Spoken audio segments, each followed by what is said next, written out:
দুপুরে রান্না করব নিরামিষ মুগ ডাল, মিষ্টি কুমড়ো ভাজি আর ছোটো মাছ চচ্চড়ি। মুগ ডালের সঙ্গে মিষ্টি কুমড়ো ভাজি খেতে বেশ ভালো লাগে। নমস্কার, কেমন আছেন সবাই? প্রথমে রান্নার জন্য সব কিছু গুছিয়ে নিয়েছি। এরপর মুগ ডালটা ভেজে নিচ্ছি। হালকাভাবে ভেজে নিচ্ছি, না হলে বেশি ভাজা হয়ে গেলে খেতে ভালো লাগে না। এবারে ধুয়ে নেব। আমি 3 থেকে 4 বার ভালোভাবে ধুয়ে নিচ্ছি। অনেকে আছে না ধুয়ে রান্না করে, কিন্তু এটা কখনোই ঠিক না। এখানে আমি 1 কাপ ডাল নিয়েছি, আর সিদ্ধ করার জন্য আমি 2 কাপ জল দেব। যেহেতু প্রেসার কুকারে সিদ্ধ করব, তাই 2 কাপ জল দিলেই যথেষ্ট। ভালোভাবে ধোয়া হয়ে গেলে প্রেসার কুকারে সিদ্ধ করে নিচ্ছি। সিদ্ধ করার সময় দিয়ে দিয়েছি কাঁচামরিচ, লবণ, হলুদ। সিদ্ধ করার সময় হলুদ দিলে ডালের রঙটা অনেক সুন্দর আসে, তাই সবসময় আমি সিদ্ধ করার সময় হলুদ দিই। এবারে ভালোভাবে ম্যাশ করে নিচ্ছি। যেহেতু মুগ ডাল, সেহেতু খুব বেশি ম্যাশ করার প্রয়োজন নেই। মুগ ডাল হালকা হালকা আস্ত থাকলে সেটা খেতে অনেক বেশি ভালো লাগে। ম্যাশ করা হয়ে গেলে আমি এখন দিয়ে দিচ্ছি গরম জল।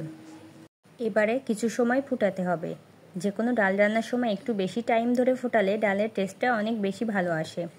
ডাল ফুটতে দিয়ে পাশের চুলায় ভেজে নিচ্ছি মিষ্টি কুমড়ো।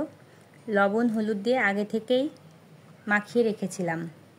আর মিষ্টি কুমড়ো ভাজা হয়ে গেছে, নামিয়ে নিয়েছি। এবারে ডাল সম্বাদ দিয়ে নেব। প্রথমে তেল দিয়ে তাতে 5 ফোড়ন, শুকনো মরিচ, তেজপাতা দিয়েছি। ফোড়নগুলো একটু কালো হয়ে গেলে তাতে দিয়ে দিলাম আদা বাটা সামান্য ডালে মিশিয়ে, আর দিলাম সামান্য চিনি। যেহেতু নিরামিষ মুগ ডাল রান্না করব, সেহেতু একটু মিষ্টি মিষ্টি ভাব হলে খেতে বেশ ভালো লাগবে। আর এদিকে হয়ে গেছে। এখন সবশেষে দিয়ে দিলাম গরম মশলা বাটা। নিরামিষ মুগ ডালে গরম মশলার এই স্মেলটা অনেক সুন্দর লাগে।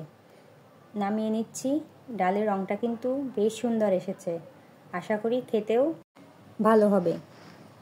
ডাল আর মিষ্টি কুমড়ো ভাজি হয়ে গেছে। এখন মাছ রান্না করে নিচ্ছি।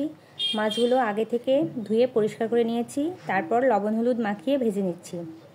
হালকা করে ভেজে নিচ্ছি, কারণ কাঁচা মাছ আমাদের পছন্দ না। মাছ ভাজা হয়ে গেলে কড়াইয়ে আরেকটু তেল অ্যাড করলাম। তেল গরম হলে দিয়ে দিচ্ছি কালো জিরে আর রাঁধুনি ফোড়ন। ফোড়নগুলো একটু ভেজে দিয়ে দিচ্ছি কেটে রাখা আলু বেগুন। ছোটো মাছ আলু বেগুন দিয়ে রান্না করব। আলু বেগুন দিয়ে ছোটো মাছ রান্না করলে খেতে বেশ ভালো লাগে। আলু আর বেগুন মাছের মতো ছোটো ছোটো করে কেটে নিয়েছি, তাহলে দেখতেও ভালো লাগবে। পরিমাণ মতো লবণ হলুদ দিয়ে তরকারি কিছুক্ষণ ভাজবো। কিছু সময় ভাজার পর দিয়ে দিচ্ছি পেঁয়াজ, কাঁচামরিচ। আবারও কিছুক্ষণ ভেজে নিয়ে দিয়ে দিলাম আদা বাটা। আদা বাটার স্মেলটা ছোটো মাছে অনেক ভালো লাগে। আবারও কিছুক্ষণ ভাজবো, যতক্ষণ আদার কাঁচা গন্ধটা না যায়। ভাজা হয়ে গেলে দিয়ে দিচ্ছি পরিমাণ মতো জল। জলের পরিমাণ একেবারেই কম দিচ্ছি, কারণ ঝোল করব না, একেবারে গা মাখা করে রান্না করব। এবার দিয়ে দিলাম ভেজে রাখা মাছ। মাছগুলো ঝোলের সঙ্গে ভালোভাবে মিশিয়ে নিচ্ছি। এবারে 4 থেকে 5 মিনিট মিডিয়াম আঁচে রান্না করব।